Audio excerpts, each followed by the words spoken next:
ज्ञान का दीपक। शाम पूरी तरह से ढल चुकी थी। गहरा अंधेरा छाने लगा था। तथागत ने शिष्यों को विश्राम करने का आदेश दिया। सभी शिष्यों ने बुद्ध के आदेश का पालन किया और विश्राम करने के लिए एक उचित स्थान का चयन कर लिया। इससे पहले सभी निद्रा में लीन होते, बुद्ध को एक अद्भुत कथा याद आई जो उन्होंने अपने शिष्यों को सुनाई। यह कथा तब की है जब पृथ्वी पर हर जगह प्रकाश नहीं था, अग्नि नहीं थी, चारों ओर अंधेरा ही अंधेरा था। एक गांव के लोग सदैव अंधकार में ही रहते थे, लेकिन फिर भी उनके मन में अंधेरे को दूर करने की इच्छा थी। उन लोगों ने बहुत उपाय किए, मंत्र श्लोक पढ़े, बूढ़े साइनों से सलाह ली। जब सब बेकार चला गया तो एक दिन बैठकर अंधेरा भगाने की समस्या पर सामूहिक चर्चा की। आम सहमति से फैसला हुआ कि गांव के सब लोग अंधेरे को टोकरियों में भरकर फेंकें, उसे गहरी खाई में डाल दें। एक न एक दिन तो उसका अंत होकर ही रहेगा। यह बात इतनी उचित लगी कि गांव के सारे लोग अंधेरे को टोकरियों में भर भर कर खाई में फेंकने लगे। दिन, महीने, साल, युग बीत गए। पीढ़ियां दर पीढ़ियां टोकरी भर भर कर अंधेरे को खाई में फेंकती रहीं, लेकिन न तो अंधेरा गया और न वह खाई ही भरी। लोग ऊब गए, हार गए। साल दर साल हर व्यक्ति अंधेरे को टोकरी में भरकर फेंकता रहा। अंधेरे को फेंकना एक प्रथा बन गई। फिर एक नई पीढ़ी आई, उसे यह रिवाज निरर्थक लगा। उस पीढ़ी का एक नौजवान एक दूसरे गांव की सुंदरी से प्यार करने लगा। वह उसकी दुल्हन बनकर गांव में आ गई। पहले ही दिन उसको सास, ननद, ससुर, जेठ, देवर आदि सब उसके पीछे पड़ गए कि गृह प्रवेश बाद में करना, पहले 5 टोकरे अंधेरा उस खाई में फेंको। वह हंसने लगी। उसने अपने वस्त्रों की गांठ में से एक सफेद चीज निकाली, अपने मायके से लाया दीपक निकाला, 2 पत्थर रगड़कर अग्नि प्रज्वलित की। दिया बाती, तेल और अग्नि के मेल से उजाला हो गया। लोग देखते ही रह गए। दिया जला, अंधेरा दूर हो गया। उस दिन से उन लोगों ने अंधेरे को फेंकना छोड़ दिया, क्योंकि वे दिया जलाना सीख गए थे।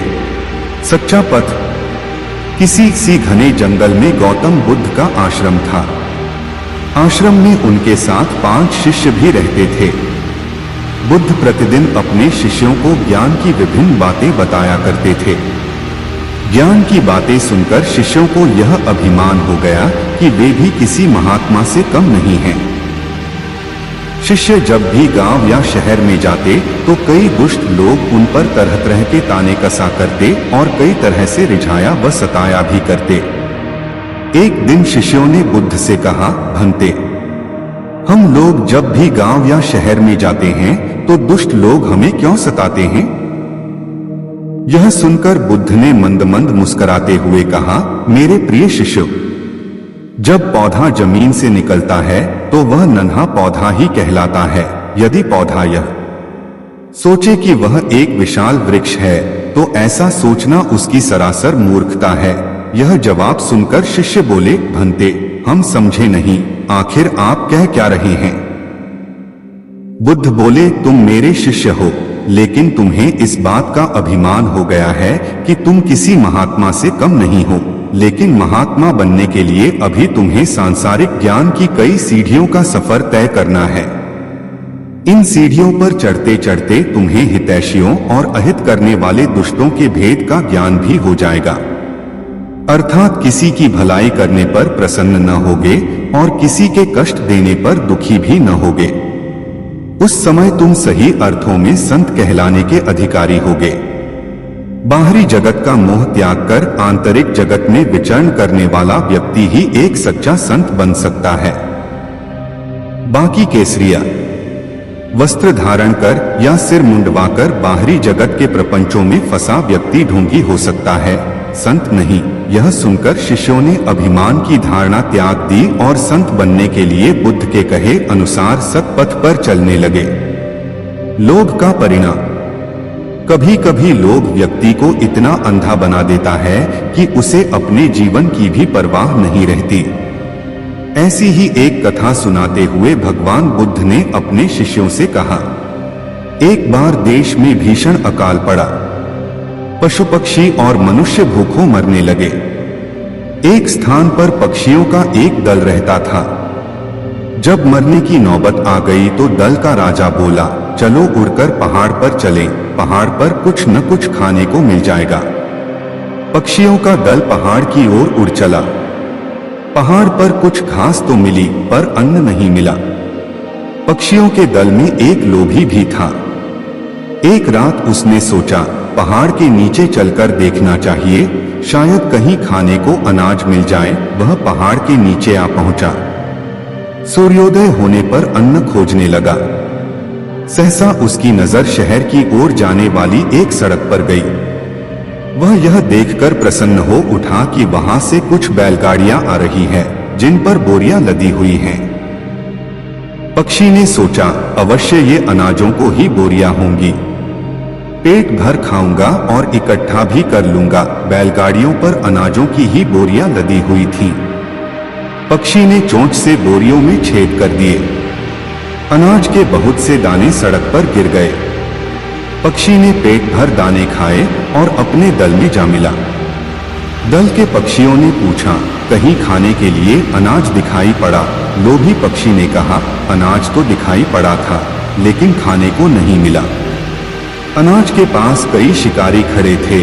दूसरे दिन भी उसने ऐसा ही किया।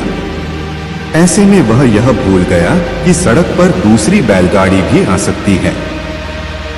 सहसा पीछे से दूसरी बैलगाड़ी आ गई और वह बैलों के पैरों से कुचलकर मर गया। पक्षियों का दल जब उसे खोजने निकला तो देखा पक्षी मरा पड़ा था। राजा को समझते देर नहीं लगी कि इसे अनाज के बारे में पता था, लेकिन यह अपने साथियों के साथ विश्वासघात करना चाहता था। लोभ के कारण इसकी मृत्यु हुई। अहंकार का त्याग। दिन एक राजा भगवान बुद्ध के पास आया। बुद्ध के आश्रम में बहुत भीड़ थी। राजा ने आग्रह किया कि वह एकांत में कुछ कहना चाहता है। बुद्ध बोले, मूदो नयन कठोर को नाही, सर्वत्र एकांत है। यही बोलो। राजा ने कहा कि मैं संन्यास लेना चाहता हूं। बुद्ध गंभीर हो गए। वे बोले कि तुम्हें संन्यास्त होने के लिए दीक्षा के पहले मेरी एक शर्त का पालन करना होगा।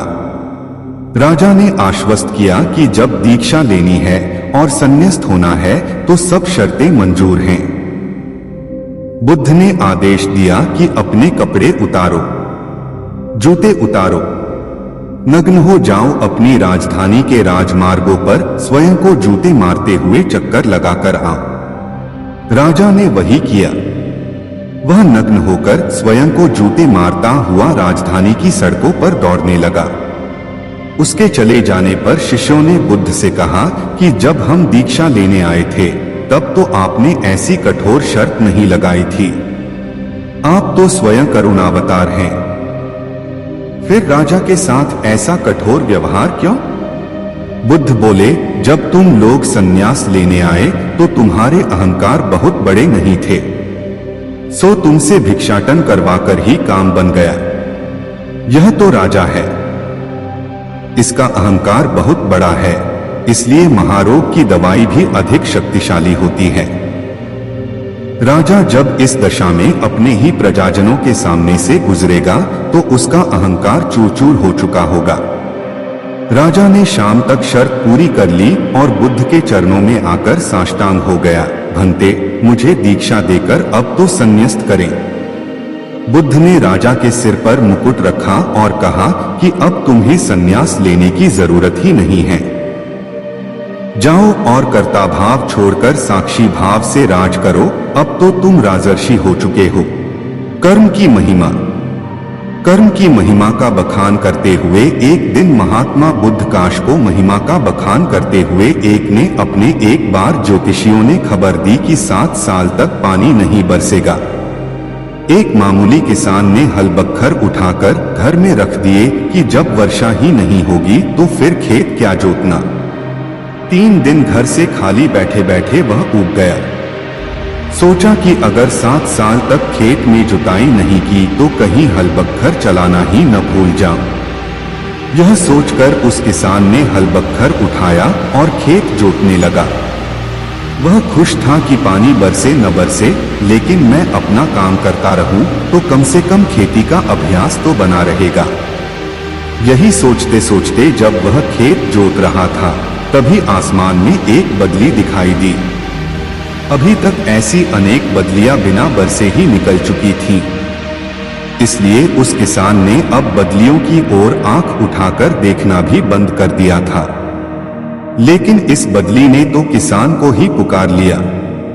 उसने कहा, अरे ओ मूर्ख, तूने सुना नहीं कि 7 साल तक पानी नहीं बरसेगा? क्या तू इस भविष्यवाणी से अनजान है? क्या कर रहा है यह? हम बरसने वाले नहीं हैं। बदली की बात किसान ने सुनी। उसने कहा, बहन, मैं बैठे बैठे घबरा गया था। सोचा कि अपना कृषि कर्म करूं। कहीं ऐसा न हो कि मैं खेती करना ही भूल जाऊं।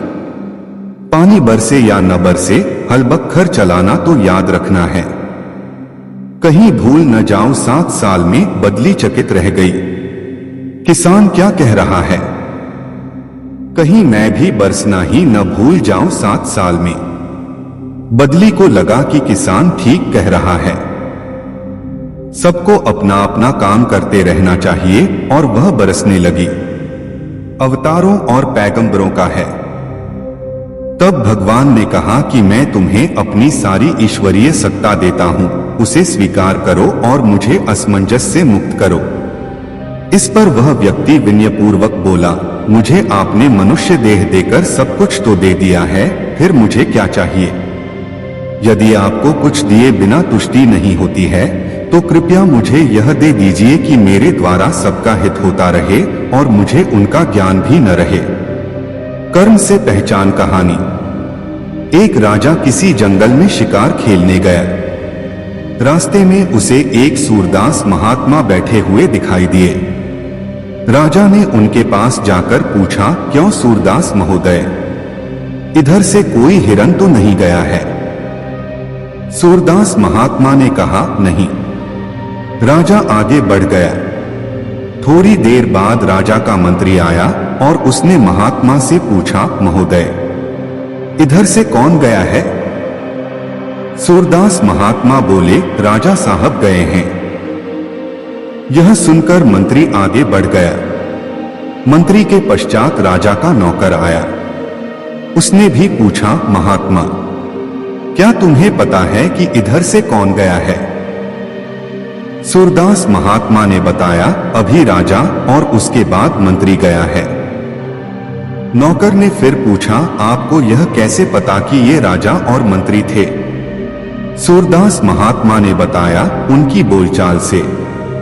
नौकर ने जब यह बात राजा को बताई तो वह बहुत प्रसन्न हुआ और सूरदास महात्मा को अपने यहाँ बुलवा लिया। राजा की ओर से महात्मा के लिए दाल, सब्जी और प्रबंध किया गया। दरबार में एक मोती विक्रेता मोती बेचने आया। राजा ने मोतियों को सूरदास महात्मा को दिखलाया। महात्मा ने एक मोती लेकर कहा, यह मोती ठीक नहीं है, इसमें रेत भरी है। जब उस मोती को तोड़ा गया तो वास्तव में उसमें से रेत निकली। राजा के आश्चर्य का ठिकाना न रहा।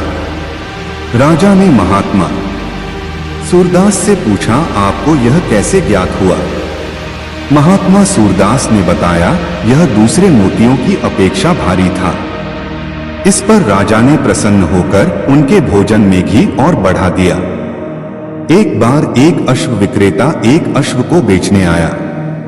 राजा ने उस अश्व को महात्मा सूरदास के आगे खड़ा कर दिया।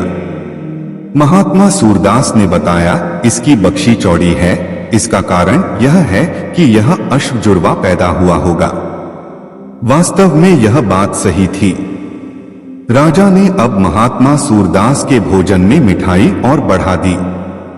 एक दिन राजा ने महात्मा सूरदास से पूछा कि आप मुझे यह बताने का कष्ट करें कि मैं क्षत्रिय की संतान हूं या नहीं। महात्मा सूरदास ने बताया, नहीं, तुम एक वैश्य की संतान हो। राजा ने पूछा, वह कैसे? महात्मा सूरदास ने बताया, यदि तुम क्षत्रिय की संतान होते तो मुझे हजारों लाखों रुपया पुरस्कार में देते। तुम वैश्य की संतान हो, तभी तो कभी दूध कभी मिष्ठान देने का तुमने व्यापार किया है। यह सुनकर राजा बड़ा खुश हुआ तथा महात्मा सूरदास की बड़ी सेवा होने लगी। वाणी का प्रभाव। एका दिन भगवान बुद्ध भ्रमण करते हुए अपने शिष्यों के साथ जंगल में गए। एक शिकारी शिकार के लिए वहां गया हुआ था। एक सैनिक भी जंगल में रास्ता भटक गया। तीनों को प्यास लगी। दूर कहीं उन्हें एक झोंपड़ी दिखाई दी। उसमें एक अंधा भिक्षु बैठा था। शिकारी वहां पहुंचा और बोला, ऐ अंधे, मुझे पानी पिला दे, वरना तीर से तेरा जलपात्र फोड़ दूंगा। अंधा बोला, चल भाग यहां से। शिकारी कहीं का नहीं पिलाता पानी। उसी के पीछे सैनिक आया और बोला, अंधे, पानी पिलाकर मेरी प्यास बुझा, चाहे तो धन और वस्त्र ले ले। अंधे व्यक्ति ने चिढ़कर कहा, राजा का सैनिक है, मुझे लोभ दिखाता है, जा, नहीं मिलेगा पानी। तब तक बुद्ध भी वहां पहुंच गए। उन्होंने कहा, सूरदास जी, थोड़ा सा पानी प्रदान करें तो बड़ी कृपा होगी, प्यास से प्राण संकट में आ गए हैं। अंधा बोला, मेरा सौभाग्य है कि आप मेरी कुटिया में पधारे, लीजिए, जल ग्रहण कीजिए। पानी पीकर बुद्ध ने कहा, आप देख नहीं सकते, फिर यह कैसे जान गए कि पहले आया व्यक्ति शिकारी, दूसरा सैनिक तथा तीसरा मैं एक साधु है? अंधा बोला, भंते, वाणी से ही इंसान की पहचान हो जाती है। बुद्ध ने उससे विनती की, आप इन दोनों को भी पानी पिला दीजिए ताकि इनके मन की आंखें भी खुल जाएं। शांति की खोज किसी राजा ने एक युवक की बहादुरी पर खुश होकर उसे राज्य का सबसे बड़ा सम्मान देने की घोषणा की, मगर पता चला कि वह युवक इससे खुश नहीं है। राजा ने उसे बुलवाया और पूछा, युवक, तुम्हें क्या चाहिए? तुम जो भी चाहो मैं तुम्हें देने के लिए तैयार हूं। तुम्हारी बहादुरी और साहस इन पुरस्कारों से बहुत ऊपर है। इस पर उस युवक ने जवाब दिया, महाराज, क्षमा करें, मुझे मान सम्मान, पैसा और पद नहीं चाहिए, मैं तो सिर्फ मन की शांति चाहता हूं। राजा ने सुना तो वह बहुत मुश्किल में पड़ गया। उसने कहा, तुम बड़ी अजीब चीज मांग रहे हो, जो चीज मेरे पास ही नहीं है वह मैं तुम्हें कैसे दे सकता है? फिर कुछ सोचकर राजा बोला, हाँ, मैं एक महापुरुष को जानता हूं, शायद वे तुम्हें मन की शांति दे सकें। राजा स्वयं उस युवक को लेकर महापुरुष के आश्रम में गया। वे महापुरुष कोई और नहीं, स्वयं भगवान बुद्ध थे, जो अद्भुत रूप से शांत और प्रसन्न थे। राजा ने बुद्ध से प्रार्थना की कि वे युवक को मन की शांति प्रदान करें। राजा ने उन्हें यह भी सफाई दी कि युवक ने अपनी असाधारण बहादुरी के लिए यही पुरस्कार मांगा है, मगर मैं खुद ही शांत नहीं हूं, फिर भला उसे कैसे शांति दे सकता हूं? इसलिए इसे आपके पास लेकर आया हूं। इस पर बुद्ध बोले, राजन, शांति ऐसी संपदा नहीं है जिसे कोई ले या दे सके, उसे तो स्वयं ही पाना होता है। उसे न तो कोई दूसरा दे सकता है और न वह दूसरों से छीनी जा सकती है। शांति तो स्वयं ही पाई जा सकती है, उसे कोई और नहीं दे सकता। सत्य से दूर बार महात्मा बुद्ध ने अपने एक शिष्य पर प्रसन्न होकर उसे पारस में देने का वचन दिया। नियत स्थान पर बुलाकर बुद्ध ने शिष्य को उस स्थान पर खुदाई करने को कहा। खोदने पर वहां एक लोहे की डिब्बी मिली। बुद्ध ने शिष्य को बताया कि इसी में वह पारसमणि है जो किसी भी धातु से छूने पर उसे सोने में बदल देगी। शिष्य ने काफी अध्ययन किया था। उसने सोचा कि यदि डिब्बी में पारस पत्थर होता तो कम से कम यह लोहे की डिब्बी तो सोने की बन ही गई होती। इसलिए बुद्ध के विदा होते ही उसने वह डिब्बी बेकार जानकर फेंक दी। जमीन पर गिरने से डिब्बी खुल गई और उसमें रखा हुआ पत्थर छिटककर कहीं खो गया। लेकिन छिटकते समय उसका स्पर्श डिब्बी की बाहरी सतह से हो गया, सो डिब्बी सोने की हो गई। आश्चर्य से जब शिष्य ने निकट जाकर देखा तो उसे मालूम हुआ कि डिब्बी के अंदर पारसमणि को रखने के लिए कपड़े का अस्तर लगाया गया था, इसलिए उसका सीधा स्पर्श डिब्बी से नहीं हो पाया था और वह सोने की नहीं बन पाई थी। शिष्य को बहुत पछतावा हुआ। हम सब ज्ञान को, सत्य को पाने का साधन समझते हैं, लेकिन कई बार अपने तर्क ज्ञान के कारण ही हम सत्य से दूर हो जाते हैं। शिष्य अपने अधिक ज्ञान के कारण ही सत्य, पारसमणि से वंचित रह गया। मोक्ष का मार्ग। एक दिन दोपहर के समय राजकुमार सिद्धार्थ वन में तपस्या कर रहे थे। उसी वन में एक गडरिया भेड़ बकरियों को मारता पीटता वहां से गुजर रहा था। भेड़ों की दशा देखकर सिद्धार्थ ने गडरिये से पूछा, भाई, तुम इन मूक प्राणियों को बुरी तरह मारते हुए कहां ले जा रहे हो? गडरिया बोला, आज राजा बिंबसार के महल में एक बहुत बड़ा यज्ञ हो रहा है, वहां इन सबकी बलि दी जानी है। मुझे वहां ठीक समय पर पहुंचना है, इसलिए मैं इन्हें लेकर राजा के महल जा रहा हूं। इतना कहकर गडरिया फिर भेड़ों को पीटता हुआ आगे बढ़ गया। सिद्धार्थ भी उसके पीछे पीछे राजा के महल पहुंच गए। जैसे ही बधिक ने बलि देने के लिए तलवार उठाई, दूर से आवाज आई, ठहरो, हिंसा मत करो। सब लोग साधु वेशधारी सिद्धार्थ को आश्चर्य से देखने लगे। सिद्धार्थ राजा के पास आकर बोले, राजन, यह कैसा यज्ञ है जिसमें मूक पशुओं का वध किया जा रहा है? इस यज्ञ के देवता कैसे हैं जो निर्दोष जानवरों के खून से ही प्रसन्न होते हैं? खून पीकर न तो देवता प्रसन्न होते हैं और न ही मनुष्य को मोक्ष मिलता है, उल्टा वह पाप का भागीदार बन जाता है। दीन दुखियों की निस्वार्थ सेवा, अहिंसा तथा धर्म हो मनुष्य के मोक्ष का द्वार है। सिद्धार्थ की बात का राजा पर गहरा प्रभाव पड़ा। उसने तुरंत सभी भेड़ बकरियों को स्वतंत्र करा दिया। धर्म का उजाला। बुद्ध ने अपनी कुटिया नगर से दूर वीराने महत्या बुद्ध ने अपनी कुटिया नहर से दूर दोराने में बना रखी थी। वहीं अपनी कठिनाइयां लेकर आते थे और उनसे समाधान पाकर संतुष्ट भाव से वापस जाते थे। बुद्ध की ख्याति सुनकर एक दिन नगर का एक सेठ भी उनके पास आया। उसके पास काफी धन था, तिजोरियों में खजाना भरा पड़ा था। उसका मानना था कि बिना धन के जीवन नहीं चल सकता, लेकिन धर्म के बिना तो कोई काम नहीं रुकता। फिर भी हमेशा धर्म को ही दुहाई क्यों दी जाती है? अपना संशय लेकर वह बुद्ध के पास पहुंचा। उसकी शंका सुनकर संत ने कोई उत्तर नहीं दिया। उत्तर की प्रतीक्षा में सेठ कुटिया में ही रुक गया। रात हुई, दीपक जलाया गया। धीरे धीरे रात गहराने लगी। सेठ ने पूछा, तथागत, दीपक क्यों जल रहा है? मुझे उजाले में नींद नहीं आ रही है। यह और कब तक जलेगा? बुद्ध ने कहा, जब तक अंधेरा रहेगा। सेठ बुद्ध का मुंह देखने लगा।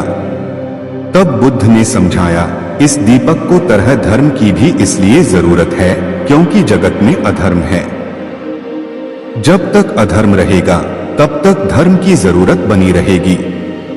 सेठ को अपने प्रश्न का उत्तर मिल गया था और वह संशय मुक्त होकर अपने घर लौट गया। सत्य से दूर। एक बार महात्मा बुद्ध ने अपने एक शिष्य पर बुद्ध का चमत्कार। किसी नगर में एक दुकानदार था। उसकी कपड़े की दुकान थी। वह बड़ा ही ईमानदार था और अपने ग्राहकों के साथ उसका व्यवहार बड़ा अच्छा रहता था, इसलिए उसकी दुकान खूब चलती थी।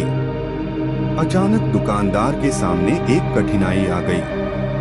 उसका छोटा लड़का उसके साथ दुकान पर बैठता था। जाने कहां से उसको आदत पड़ गई कि दुकान पर जो भी खरीदार आता वह उसकी टोपी या पगड़ी उतारकर फेंक देता। दुकानदार ने उसे बहुत समझाया, डराया, धमकाया, मारा पीटा, लेकिन उसने अपनी आदत न छोड़ी। धीरे धीरे लोगों ने उसकी दुकान पर आना कम कर दिया। दुकानदार बहुत ही परेशान हो गया। अब वह क्या करे? लड़के की मां नहीं थी, इसलिए घर पर अकेले उसे छोड़ भी नहीं सकता था। संयोग से एक दिन उसकी दुकान के सामने से भगवान बुद्ध निकले। उसने अपनी परेशानी उन्हें बताई। तथागत, आप जैसे भी बने इस लड़के को ठीक कर दीजिए, मैं आपका बड़ा एहसान मानूंगा। बुद्ध ने सारी बात सुनकर कहा, मैं तुम्हारे लड़के को ठीक तो कर दूंगा, लेकिन एक शर्त है। दुकानदार ने पूछा, क्या? वे बोले, मैं या तुम्हारा बालक जो करे तुम उसमें रोक टोक नहीं करोगे। दुकानदार राजी हो गया। अगले दिन बुद्ध अपने सिर पर एक साफा बांधकर उसकी दुकान पर आए। लड़का तो ताक में था ही। जैसे ही बुद्ध बैठे कि वह उठा और उनका साफा उतारकर सड़क पर फेंक दिया। बुद्ध ने हंसकर कहा, शाबाश बेटे। उन्होंने उसे पुचकारा और कहा, जरा दौड़कर साफे को उठा तो लाना। लड़के ने छलांग लगाई और साफा उठाकर ले आया। बुद्ध ने कहा, मेरे सिर पर इसे बांध दो। लड़के ने उसे उल्टा सीधा करके सिर पर लपेट दिया। दूसरे दिन बुद्ध फिर उसकी दुकान पर आए। उनके सिर पर साफा था, पर वे दुकान के सामने एक लकड़ी और छोटी कुल्हाड़ी डाल आए थे। दुकान पर आते ही उन्होंने लड़के को अपने पास बुलाया और कहा, बेटा, उस कुल्हाड़ी को उठाकर जरा लकड़ी के टुकड़े कर देना। दुकानदार ने सुना तो वह बड़ा घबराया। कहने को हुआ कि महाराज, आप यह क्या करवा रहे हो? लड़का अपना पैर काट लेगा, पर वह कुछ न बोलने का वचन जो दे चुका था। लड़के ने कूदकर कुल्हाड़ी उठा ली और लकड़ी को काटने लगा। वह थोड़ी ही देर में थककर लौट आया और बुद्ध के पास बैठ गया। बुद्ध ने 7 दिन तक उससे कुछ न कुछ कराया। उसके बाद बच्चे की साफा उतारने की आदत एकदम छूट गई। दुकानदार चकित रह गया। उसने बुद्ध से कहा, तथागत, आपने यह क्या चमत्कार कर दिया? बुद्ध बोले, हम लोग दिन भर में बच्चे से 20 बार कहते हैं, यह मत कर, वह मत कर, लेकिन एक बार भी यह नहीं कहते कि यह कर। बालक कुछ करना चाहता है। तुमने देखा, जब जब मैंने तुम्हारे लड़के को कुछ करने को कहा, उसने कितने आनंद से उस काम को किया। दुकानदार ने भगवान बुद्ध के चरणों में गिरकर अपनी भूल स्वीकार कर ली। उस दिन से उसका बिगड़ा बालक सुधर गया। उपकार। भगवान बुद्ध अक्सर अपने प्रिय शिष्यों को उपदेश देते समय कोई न कथा अवश्य सुनाते, ताकि उनके उपदेश सरलता से समझ सके। ऐसी ही एक कथा भगवान बुद्ध ने अपने शिष्यों को सुनाते हुए कहा। एक स्त्री थी, उसकी आंखें चली गई। पहले एक गई, फिर दूसरी। वह बहुत परेशान रहने लगी। पति अपनी अंधी पत्नी का बोझ कब तक उठाता? वह उससे अलग रहने लगा। उसकी छोटी लड़की ने भी उससे मुंह मोड़ लिया। स्त्री हर काम के लिए पराश्रित थी, पर उसे कौन सहारा देता? ऐसी हालत में उसकी एक पुरानी सहेली उसके पास आकर रहने लगी, लेकिन उसका व्यवहार बड़ा अजीब था। वह स्त्री जब पानी मांगे तो एक बार पिला देती, दूसरी बार मांगने पर कह देती, मैं तुम्हारी नौकर नहीं हूँ, उठो, घड़े से लेकर अपने आप पी लो। वह कपड़े मांगती तो एक बार दे देती, दूसरी बार मांगने पर कह देती, अलमारी में रखे हैं, जाओ अपने आप ले आओ। कभी उसका मन घूमने का होता तो एक बार साथ चली जाती।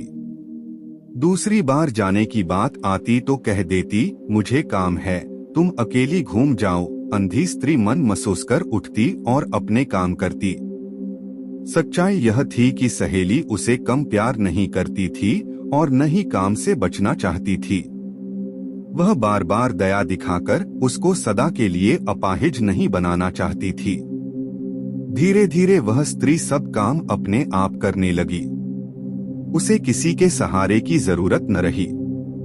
तब उसने समझा कि उसकी सहेली ने उसके ऊपर बहुत बड़ा उपकार किया है। फिर वह अंधों की एक संस्था में चली गई और वहां उसने जाने कितने असहाय भाई बहनों को अपने पैरों पर खड़ा होना सिखाया। जीने का मार्ग। समीप एक सांप रहता था। वह बड़ा ही तेज था। जो किसी गांव के समीप एक सांप रहता था वह बड़ा ही तेज थाल को जान ले लेता। सारे गांव के लोग उससे तंग आ गए। वे उसे रात दिन कोसते। आखिरकार उन्होंने उस मार्ग से निकलना ही छोड़ दिया। गांव का वह हिस्सा उजाड़ सा हो गया।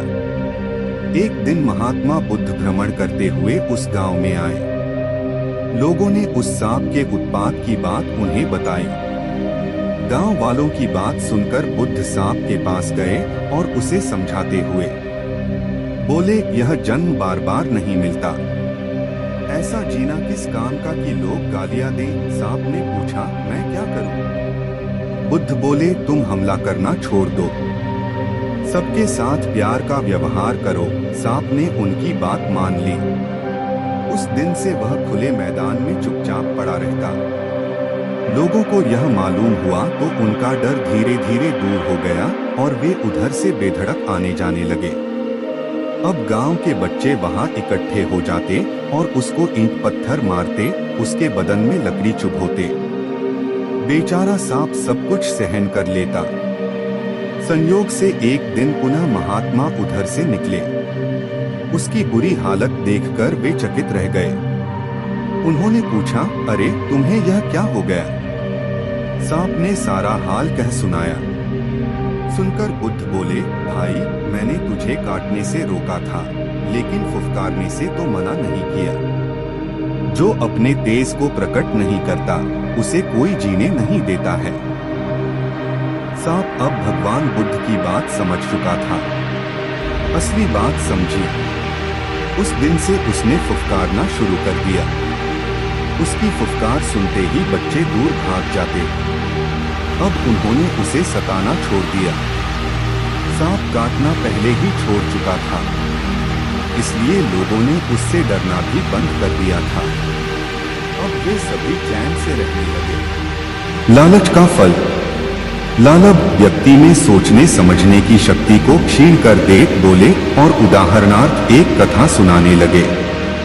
किसी नगर में ब्राह्मणों के 4 लड़के रहते थे। वे चारों ही बड़े गरीब थे। उनमें आपस में गहरी मित्रता थी। अपनी गरीबी दूर करने के लिए उन्होंने बहुत से उपाय किए, लेकिन उनका कष्ट दूर नहीं हुआ। आखिर परेशान होकर उन चारों ने निश्चय किया कि कहीं जाकर उन्हें धनोपार्जन का प्रयत्न करना चाहिए। चारों नगर छोड़कर चल दिए। चलते चलते वे एक नदी के किनारे पहुंचे। वहां उन्हें एक साधु मिला। उन्हें दुखी देखकर साधु ने कारण पूछा। उन्होंने अपनी परेशानी साधु को बताई। सुनकर साधु ने कहा, मैं तुम्हें 4 दीपक देता हूं। एक एक दीपक हाथ में लेकर आओ। जहां दीपक गिरे वहीं रुककर खुदाई करना। तुम लोगों को बहुत बड़ी दौलत मिल जाएगी और फिर दौलत लेकर लौट आना। दीपक लेकर चारों चल दिए। थोड़ी दूर जाने पर उनमें से एक का दीपक गिर गया। उसने रुककर खोदा तो वहां पर तांबे की खान निकली। उसने अपने साथियों से कहा, जितना तांबा चाहो ले लो, लेकिन वे बोले, इससे हमारी गर्मी दूर नहीं होगी, आगे और भी कीमती चीजें मिलेंगी। इतना कहकर वे चल दिए। कुछ दूर निकलते ही दूसरे का दीपक गिर गया। उसने वहां खोदा तो चांदी की खान निकली। दूसरे साथी ने बाकी 2 से कहा, लो चांदी ले लो, पर नहीं माने। बोले, हम आगे जाएंगे, वहां सोने की खान मिलेगी। कुछ आगे चले ही थे कि तीसरे का दीपक गिरा। खोदा तो सचमुच सोने की खान निकली। तीसरे ने चौथे से रुकने को कहा तो उसने वही बात कह दी जो पहले 2 ने कही थी और अकेला दौलत के लालच में आगे बढ़ चला। काफी दूर चलने पर उसे एक व्यक्ति मिला। उसके माथे पर एक चक्र घूम रहा था और उसका बदन खून से तरबतर हो रहा था। चौथे साथी ने उसके पास जाकर पूछा, तुम कौन हो? तुम्हारे माथे पर यह चक्र कैसे घूम रहा है? उसका इतना कहना कि उस आदमी के माथे से चक्र उछलकर पूछने वाले के माथे पर लग गया और लगा चक्कर काटने। पहले चक्राधारी ने कहा, यह चक्र किसी दूसरे के माथे से उतरकर इसी तरह मेरे माथे पर लग गया था। अब यह तब उतरेगा कि जब मेरी और तुम्हारी तरह धन का कोई लोभी यहां आकर तुमसे बात करेगा। लेकिन मेरे खाने पीने का क्या होगा? नए चक्राधारी ने रूधे गले से पूछा। उस व्यक्ति ने जवाब दिया, यह चक्र उन लोगों के लिए है जो धन के बेहद लोभी हैं। इस चक्र के लगते ही भूख प्यास नींद सब गायब हो जाती है, कोई हैरानी नहीं होती, बस इस चक्र घूमने का कष्ट रहता है। इस तरह यह अनंत काल तक सताता रहता है। इतना कहकर वह व्यक्ति तो चला गया, लेकिन धन का लोभी ब्राह्मण का वह लड़का जाने कब तक खून से लथपथ होकर उस दुख को भोगता रहा। क्रोध का उपचार। एक स्त्री थी, उसे बहुत क्रोध आता था। जरा सी कोई बात होती कि उसका पारा चढ़ जाता और वह कहनी अनकहनी सब तरह की बातें कह डालती। उसके इस स्वभाव से पूरा घर और पूरा पड़ोस परेशान था। लोग उससे बातें करने में भी घबराते थे। वह भी अपनी इस आदत से बहुत परेशान रहती थी। जब उसका क्रोध शांत होता था तो उसे बड़ा पछतावा होता था, लेकिन फिर भी वह अपनी आदत से लाचार थी। एक दिन भगवान बुद्ध उस स्त्री के घर आए। स्त्री ने बुद्ध से कहा, तथागत, मैं बहुत ही दुखी हूं, मुझे बहुत क्रोध आता है, मैं उस पर काबू नहीं कर पाती। तथागत ने कहा, कोई बात नहीं, मेरे पास गुस्से को दूर करने की बहुत अच्छी दवा है। कल मैं आऊंगा तो साथ लेता आऊंगा। अगले दिन बुद्ध आए तो एक शीशी में दवा ले आए। दवा देते हुए स्त्री से कहा, इस दवा को इसी शीशी से पिया जाता है। जब तुम्हें क्रोध आए तो इस शीशी को मुंह में लगाकर उस समय तक दवा पीती रहना जब तक कि क्रोध दूर न हो जाए।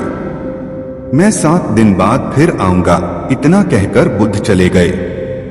स्त्री ने उस दवा का प्रयोग शुरू किया। जैसे ही उसे क्रोध आता तो वह शीशी को अपने मुंह में लगा लेती। 7 दिन बाद जब बुद्ध आए तो स्त्री उनके पैरों में गिर पड़ी। बोली, तथागत, आपने मुझे बचा लिया।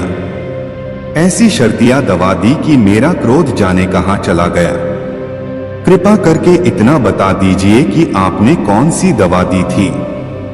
बुद्ध ने हंसकर कहा, पगली, शीशी में कुछ नहीं था, पानी था। शीशी के मुंह में आ जाने से तुम बोल नहीं सकती थी और गुस्सा दूर करने की शर्तिया दवा मुंह बंद कर लेना है।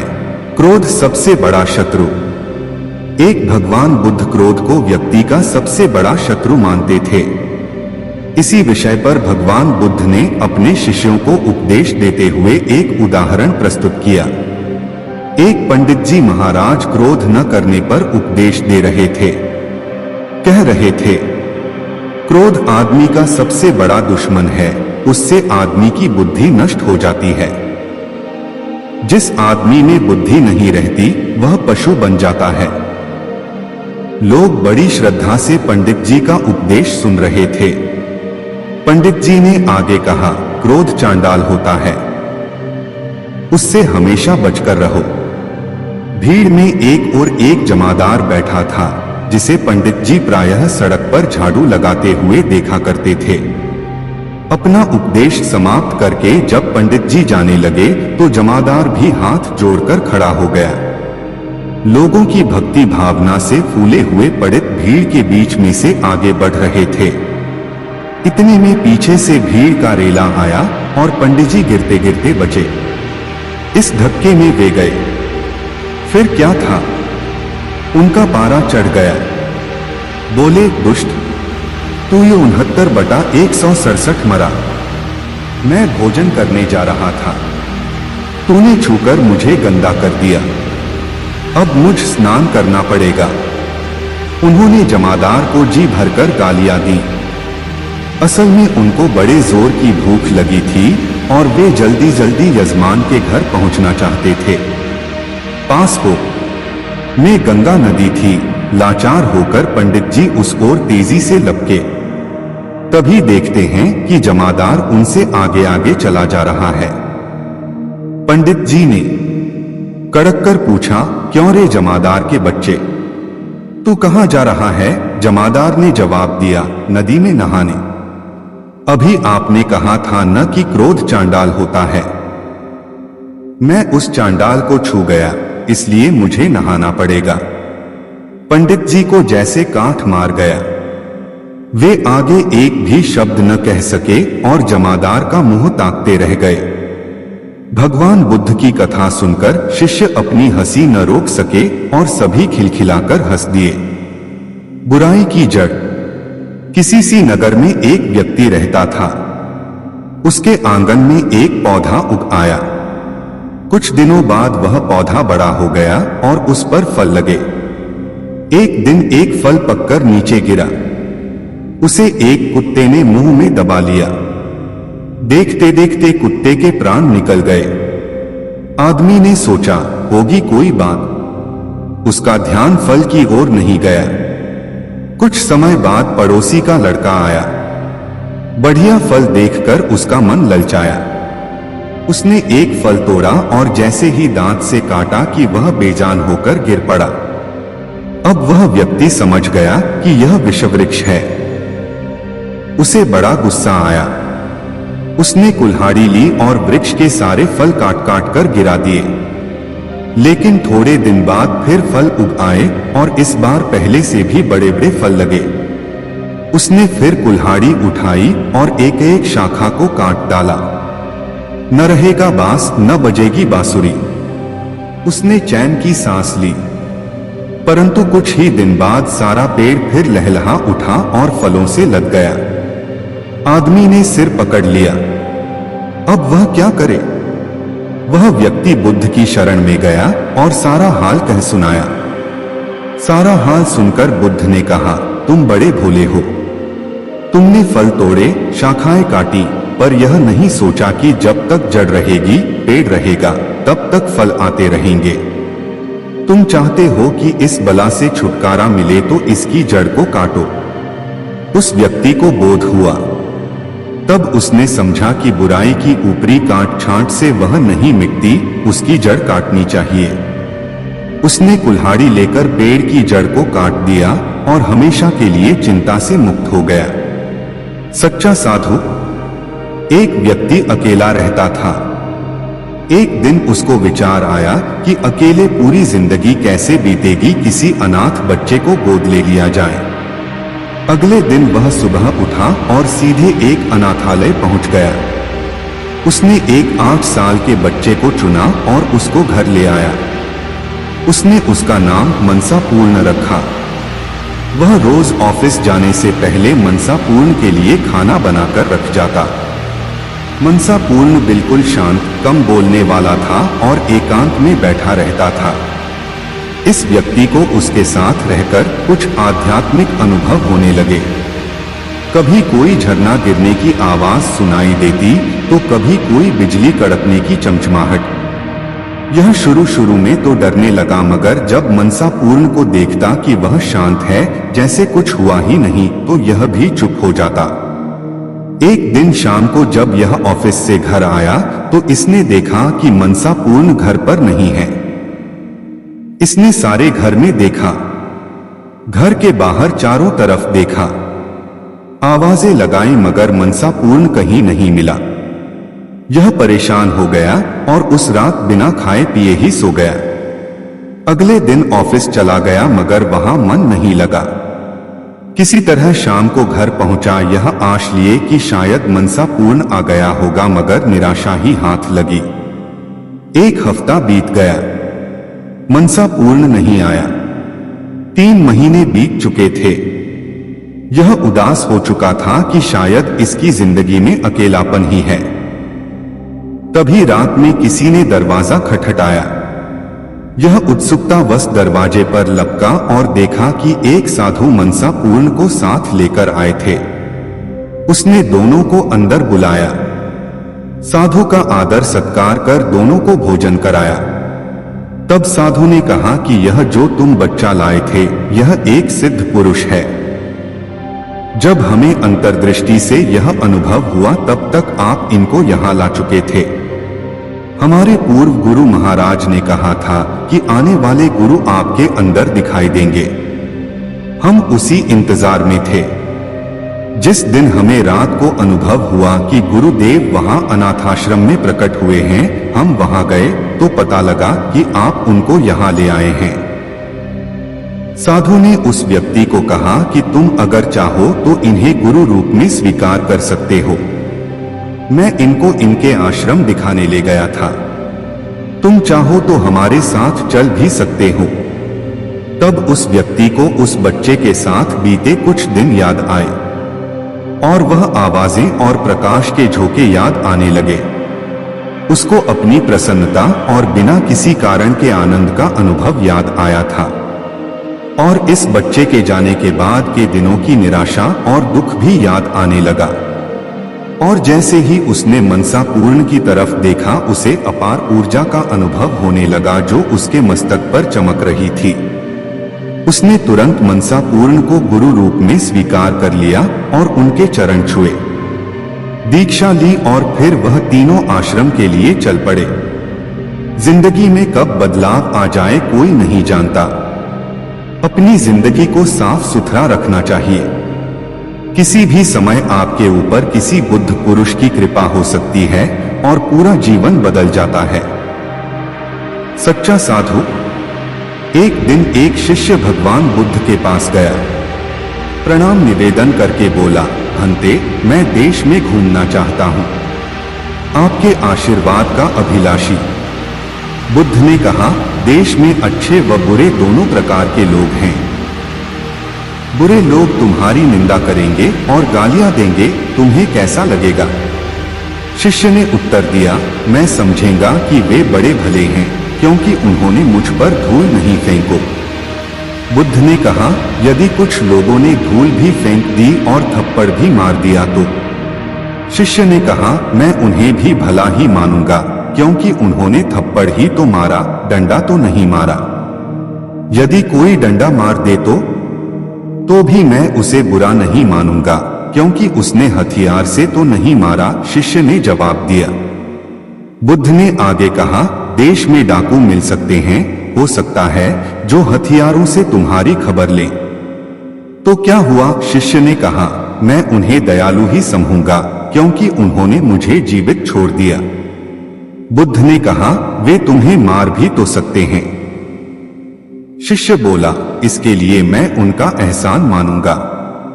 यह संसार दुख स्वरूप है। बहुत दिन जीने से दुख ही दुख देखना पड़ता है, पर आत्महत्या करना महापाप है। यदि कोई दूसरा मार दे तो उसका उपकार ही होगा। शिष्य के उत्तर सुनकर भगवान बुद्ध को बड़ा हर्ष हुआ। उन्होंने कहा, सच्चा साधु वही है जो किसी भी अवस्था में किसी को बुरा नहीं मानता, जो दूसरों की बुराई नहीं देखता, दूसरों को अच्छा ही समझता है, वही परिव्राजक होने के योग्य है।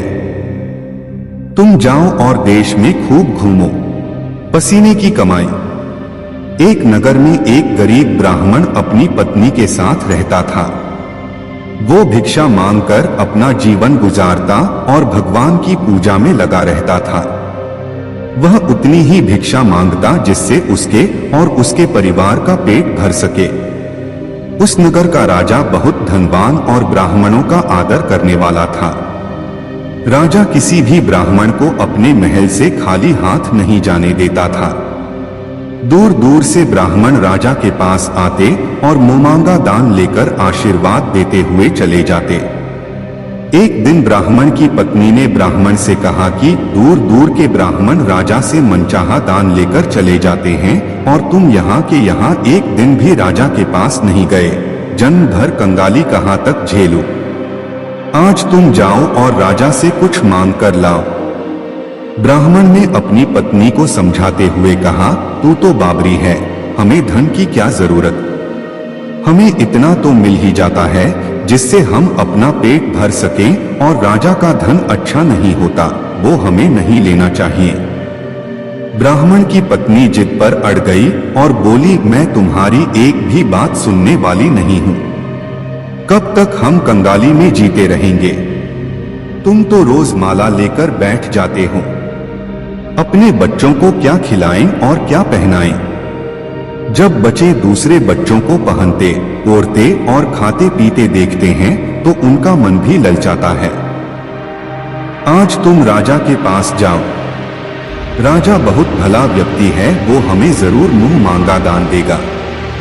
मजबूर होकर ब्राह्मण राजा के महल की ओर चल दिया, पर राजा उस समय महल में नहीं था। ब्राह्मण को वापस लौटना पड़ा। दूसरे दिन ब्राह्मण की पत्नी ने ब्राह्मण को फिर से महल भेजा, परंतु राजा फिर से महल में नहीं मिला। तीसरे दिन राजा महल में मिल गया और उसने ब्राह्मण का स्वागत किया और उसे आसन पर बैठाया, और 2 दिन न मिल पाने के लिए क्षमा भी मांगी। राजा ने कहा, मैं आपकी क्या सेवा कर सकता हूँ? ब्राह्मण ने कहा, जो मैं मांगू वो आप दे सकेंगे। राजा ने कहा, हाँ हाँ कहिए, मैं आपकी क्या सेवा कर सकता हूँ? ब्राह्मण ने निवेदन दिया, महाराज मैं कुछ और नहीं चाहता, बस आप मुझे अपनी पसीने की कमाई से 4 पैसे दान में दे दीजिए। ब्राह्मण की बात सुनकर राजा चौंक गया और सोचने लगा, खजाने में बहुत सारा धन पड़ा है, पर मेरी मेहनत की एक कौड़ी भी नहीं है। राजा ने ब्राह्मण से कहा, आप मुझे 1 दिन का समय दे, मैं कल आपको आपका मुंह मांगा दान दे दूंगा। ब्राह्मण को जब खाली हाथ देखा तो पत्नी बोली, क्या हुआ? राजा ने कुछ नहीं दिया। ब्राह्मण बोला, राजा ने कल देने के लिए कहा है।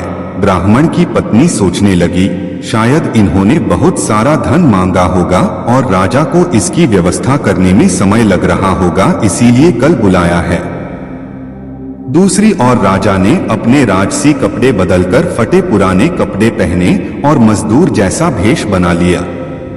जब राजा की पत्नी ने देखा और कारण पूछा तो राजा ने सब कुछ बताया।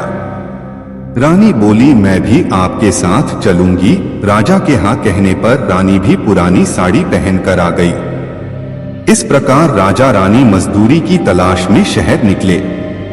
लुहारों के मोहल्ले में जाकर राजा ने आवाज लगाई, किसी को मजदूर चाहिए मजदूर। आखिर एक लुहार ने उन्हें बुला लिया जो पहिए पर हाल चढ़ाने की तैयारी कर रहा था। उसने राजा से कहा, देखो तुम्हें पहले खलात धौंकनी पड़ेगी और जब आग आ जाए उसके बाद घन पीटना होगा।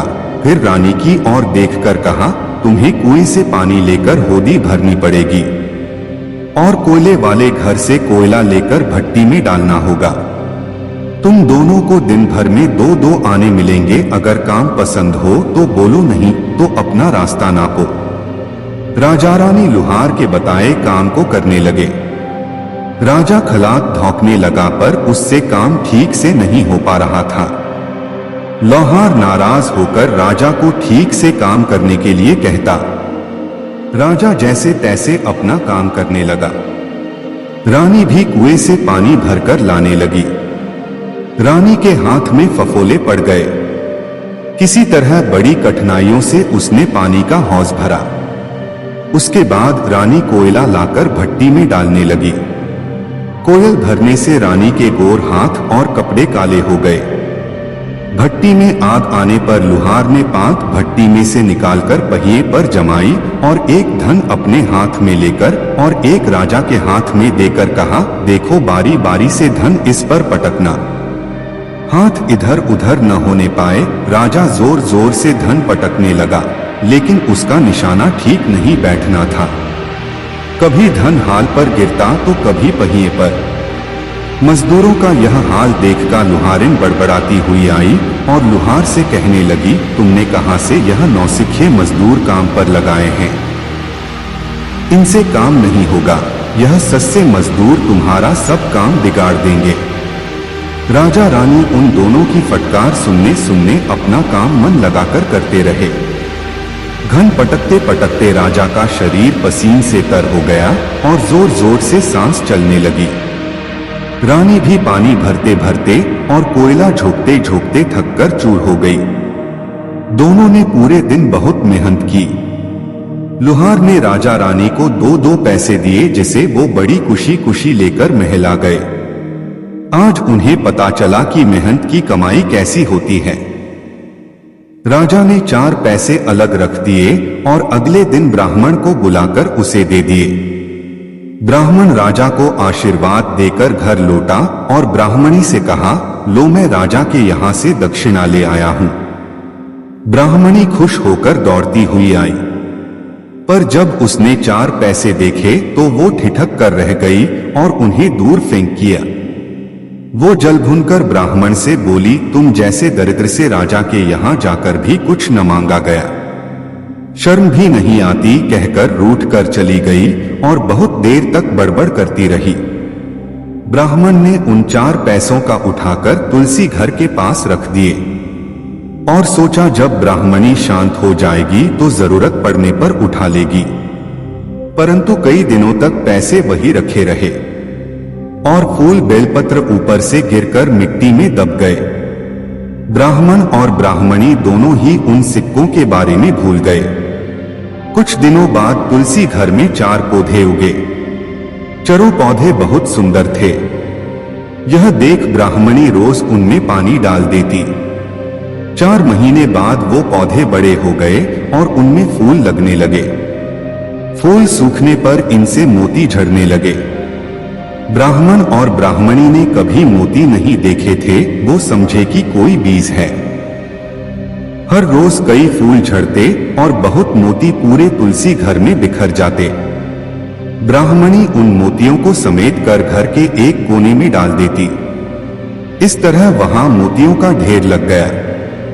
एक दिन एक सब्जी वाली आई। ब्राह्मणी को सब्जी लेनी थी पर उसके पास पैसे नहीं थे। उसने सब्जी वाली से कहा, क्या तुम इन चमकदार बीजों के बदले सब्जी दे सकती हो? सब्जी वाली ने देखा तो वो पहचान गई कि ये तो मोती हैं। उसने खुशी खुशी ब्राह्मणी को उन मोतियों के बदले उसकी मनपसंद सब्जी दे दी। अब से हर रोज ऐसा होने लगा। ब्राह्मणी और सब्जी वाली दोनों खुश थे। सब्जी वाली यह सोचकर खुश थी कि मुझे 1 पैसे की तरकारी के बदले हजारों का माल मिलता है, और ब्राह्मणी यह सोचकर खुश थी कि इस बीजों के बदले सब्जी मिल जाती है। इस प्रकार कई महीने बीत गए। उधर राजमहल में कई राजहंस थे जो मोती चुगते थे। राजा का यह नियम था, जब राजहंस मोती चुग लेते थे उसके बाद ही राजा और उसका परिवार भोजन करता था। एक समय बाद राजा का सारा धन उन मोतियों और दान देने में खर्च हो गया। अब राजा को मोती खरीदने के पैसे तक नहीं बचे। यह खबर पूरे नगर में फैल गई। पसीने की कमाई। एक दिन बुद्ध भ्रमण करते हुए एक गांव में जा पहुंचे। उनका नाम सुनकर एक सेठ उनके पास आया। महात्मा बुद्ध के लिए तरह तरह के स्वादिष्ट भोजन का थाल लाया था। बुद्ध ने थाल की ओर देखा और खाना खाने से इनकार कर दिया। इतने में एक लुहार वहां आया। वह जौ की 2 रूखी रोटियां लाया था। बुद्ध ने वे रोटियां ले ली और बड़े आनंद के साथ खाने लगे। सेठ ने आश्चर्य से बुद्ध की ओर देखा। उसे बड़ा बुरा लगा। कहां वह, कहां लुहार, कहां उसका लाया भोजन और कहां लुहार की 2 मोटी मोटी रोटियां। जब बुद्ध भोजन कर रहे थे तो सेठ से न रहा गया। उसने कहा, महाराज, यह कहां का न्याय है कि मैं पहले खाना लाया और इतना बढ़िया लाया, पर आपने उसे लेने से इनकार कर दिया और इस लुहार की रूखी रोटियों को प्रेम से खा रहे हैं। बुद्ध थोड़ा रुके, फिर बोले, इस लुहार की कमाई अपनी मेहनत की कमाई है, पवित्र कमाई है, जबकि तेरी कमाई तेरे पसीने की नहीं है, उसे पवित्र नहीं कहा जा सकता। सेठ ने कहा, नहीं जी, ऐसा नहीं है। बुद्ध ने कहा, तो स्वयं ही देख लो। इतना सुनकर बुद्ध ने लुहार की लाई रोटी को एक हाथ में और सेठ के मालपुए को दूसरे हाथ के बीच रखकर निचोड़ा तो लुहार द्वारा लाई गई रोटी को निचोड़ने पर दूध की धार निकली और सेठ द्वारा लाए गए मालपुए को निचोड़ने पर रक्त निकला। सेठ को काटो तो खून नहीं। वह लज्जा से सिर झुकाकर अपना थाल लेकर चला गया। इसलिए कहा जाता है कि मेहनत की रोटी भी हराम के कई पकवानों से अच्छी होती है। एक एक पल एक एक युग के समान हो गया। वह चाहता था कि कैसे भी शाम हो जाए। शाम हुई और रात भी हो गई, लेकिन उसकी इच्छा पूरी नहीं हुई। मोहरें मिलना तो दूर, हाथ में आई मोहर भी चली गई। वह सिर धुनने लगा। तभी आकाशवाणी हुई, सेठ याद रख, त्याग फलता है, लोभ छलता है। कथा सुनकर शिष्य त्याग और लोभ का मर्म जान गए। मेहनती किसान। बहुत समय पहले की बात है। रामपुरी नगरी में एक गरीब किसान रमेश और अपनी पत्नी सुनीता के साथ रहता था। उसकी फसल पूरे गांव में सबसे अच्छी होती थी। वह फसल उगाने के साथ साथ सब्जियां भी बेचा करता था। दिन भर खेत में काम करता और शाम को सब्जियां बेचता। एक दिन वह सुबह सुबह उठता है और अपने पत्नी से कहता है, सुनीता, मैं खेत में काम करने जा रहा हूं, तुम मेरे लिए खाना लाना। उसकी पत्नी कहती है, ठीक है। वह अपने खेत में काम करने के लिए चला जाता है। खेत में काम कर ही रहा था, तभी उसे दो आदमी अपनी मेड़ पर आते हुए दिखाई देते हैं। वह उस गांव के जमींदार थे। रमेश के पास आकर जमींदार जी बोलते हैं, मैंने सुना है कि तुम पूरे गांव में सबसे अच्छी फसल उगाते हो, क्या तुम अपनी फसल मुझे बेचोगे? मैं तुम्हारी फसल को अच्छे दामों पर लूंगा। किसान रमेश बोलता है, क्यों नहीं मालिक, यह तो मेरी खुशी की बात है जो मैं अपना अनाज आपको अच्छे दाम पर बेचूं। जमींदार जी बोलते हैं, ठीक है, फसल पक जाने पर हमारे कुछ आदमी आकर तुम्हारे फसल को काटकर तुम्हारे घर पहुंचा देंगे। रमेश कहता है, ठीक है मालिक। कुछ देर बीते ही थे कि उसकी पत्नी रमेश के पास खाना लेकर आती है। रमेश खुशी से बोलता है, अभी थोड़ी देर पहले जमींदार साहब आए थे, उनको हमारी फसल चाहिए, वह हमें अपनी फसल की अच्छी कीमत देंगे। यह सुनकर सुनीता बहुत खुश होती हैं। दोनों साथ काम कर घर चले जाते हैं। रमेश अपने खेत में कड़ी मेहनत कर अच्छी फसल उगाता है। उसकी फसल सोने जैसे चमक रही थी। यह देखकर वह बहुत खुश होता है, क्योंकि इस बार उसे फसल की अच्छे दाम मिलेंगे। फसल पककर तैयार हो जाती है। रमेश हंसिया लेकर अपने खेत में जा पहुंचता है फसल काटने के लिए। तभी वहां कुछ जमींदार के आदमी आते हैं। वह भी फसल कटाई करने में उसकी मदद करते हैं। कुछ समय बाद फसल की कटाई कर अनाज निकल जाता है और अनाज की बोरी बनाकर रमेश के घर पहुंचा दिया जाता है। जमींदार के आदमी रमेश से कहता है, मालिक के आदमी आएंगे कल, वो तुम्हारी अनाज को ले जाएंगे। रमेश और सुनीता रात का भोजन करके सो जाते हैं। उनके घर में उसी रात चोर आकर उनके सारे अनाज को चुरा ले जाते हैं। जब सुबह उन दोनों को चोरी का पता लगता है, वह दोनों बहुत उदास हो जाते हैं। वह यह सोचता है कि जब जमींदार का आदमी आएगा तो मैं उसे क्या जवाब दूंगा। थोड़ी देर बाद जमींदार का आदमी आता है और रमेश से कहता है, लाओ रमेश अपना फसल दो। रमेश उदास मन से कहता है, मेरी अनाज चोरी हो गई। क्या तुम्हारी अनाज चोरी हो गई? तुम शीघ्र ही मलिक के पास चलो। रमेश कहता है, ठीक है। वह दोनों जमींदार के पास जाते हैं। जमींदार साहब, मेरी अनाज किसी ने रात को चोरी कर ली। जमींदार बोलता है, तुम अधिक पैसों के लालच में अपनी अनाज किसी और को तो नहीं बेच दी? रमेश कहता है, नहीं मालिक, मैं ऐसा करके इस गांव से कहां जाऊंगा। अगर मैं ऐसा करूंगा तो कभी ना कभी आपको यह बात अवश्य ही पता चलेगी। जमींदार कहते हैं, ठीक है। रमेश कोई बात नहीं, तुम मुझे अगली बार अपनी अनाज बेच देना। रमेश उदास मन से अपने घर वापस लौट जाता है। रमेश अब शाम को सब्जियां बेचने जाता। सब्जियां बेचकर वह अपने घर का खर्च चलता। रात का भोजन करते समय सुनीता बोलती हैं, सब्जियां बेचकर हमारा गुजारा नहीं हो सकता, हमें कोई और रास्ता सोचना होगा। रमेश अचार का टुकड़ा खाने के लिए उठाता है, तभी उसे एक उपाय सोचता है। वह सुनीता से कहता है, क्यों ना मैं अचार बेचने का काम शुरू करूं और तुम अचार भी अच्छा बनाती हो। सुनीता अचार बनाने में जुट जाती है और रमेश उन अचार को बाजार में बेचने जाता है। उस दिन अचार की बिक्री काफी अच्छी होती है। वह घर आकर अपनी पत्नी से कहता है, हमें अचार की मात्रा और बढ़ानी होगी, लोग तुम्हारे अचार को बेहद ही पसंद कर रहे हैं।